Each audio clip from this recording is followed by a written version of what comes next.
Happy Thanksgiving to all of you. Father McKee here. I wish your family and all of you a great, wonderful Thanksgiving weekend. Have lots of fun, but especially be filled with gratitude. The readings from this weekend speak to us about Thanksgiving. First of all, we have Naaman the Syrian, who was a great, tall, handsome general of the Syrian army, had everything going for him. Women loved him, but suddenly developed this terrible disease on his skin, humiliating. His fingers started to corrode and to be destroyed. He was humiliated, and he went to see Elijah and said, "You've got to do something. My whole sense of being is just destroyed here."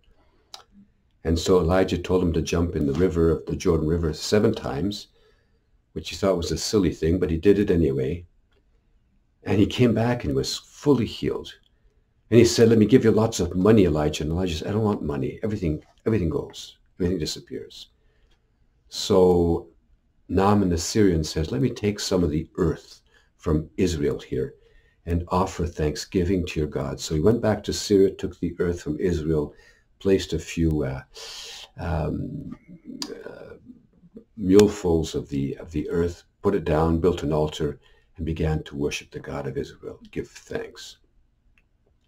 Thanksgiving is not looking at the gift, but at the giver of the gift. In today's gospel, Jesus heals 10 lepers who come to him, again, isolated, just like in the time of COVID. The lepers could not go near anybody. They weren't allowed to touch anybody. They weren't even allowed within 6 feet. You had to be 25 feet away from people. Scary, isolating. And all 10 of them came to Jesus and said, "Please heal us." And Jesus says, "Of course I will. I'll heal you and bless you." And he did. And so after they walked away and noticed, "Oh my goodness, we're healed," not one of them came back on Sunday to give thanks to the Lord at church. Only one came back out of the 9. Isn't that remarkable? Out of the 10, only one came back. He wasn't even a Jewish person. He was a Samaritan. He came back and looked at the giver of the gift and said to Jesus, "Thank you so much for caring for me." And Jesus says, "Well, where are the other 9? Were they not healed?" You know, Thanksgiving is the heart of Christian life. The very word, the Mass, in Greek, Eucharistia, means I must give thanks to God. And I'm really struck by our culture where people have, and ever since COVID, we've noticed the numbers of people going to church has diminished dramatically. I'm saying, how can that be? We're people of thanksgiving. We come every week just for a short time to say, "Thank you, Lord. I don't take anything for granted." But we carry on our merry way and we forget the importance of this sense of gratitude.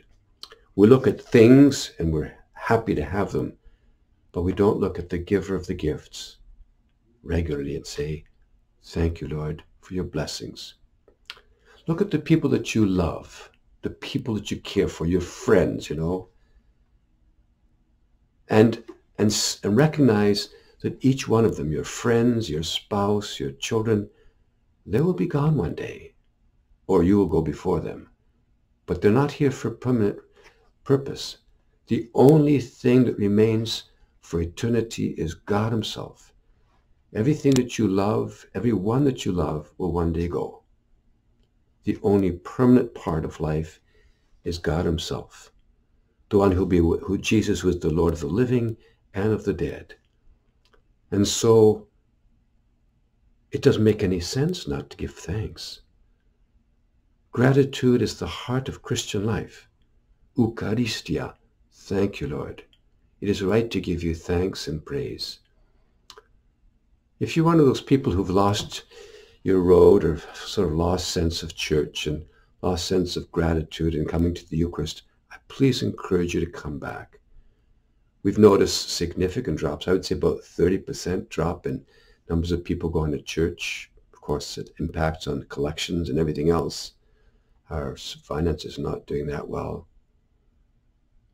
But to see people leave and forget the sense of gratitude and thanksgiving to God. Thanksgiving is not looking at the gift.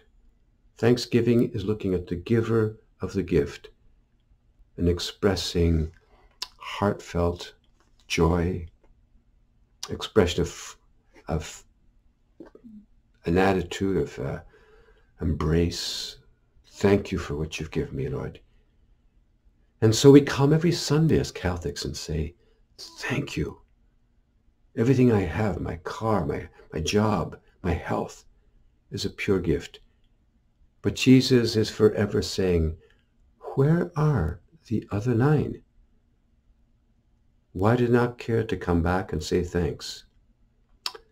I hope that during this time of Thanksgiving, you reconsider the calling of the Lord constantly to give thanks for the blessings of each day, the blessing of the people you love.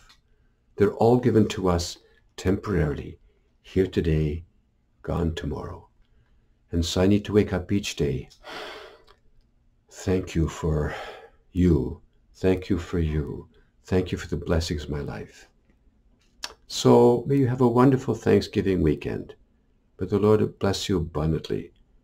And may that central Catholic prayer be on your lips all the time. Thank you, Lord. Thank you. I don't take it for granted. Bless you.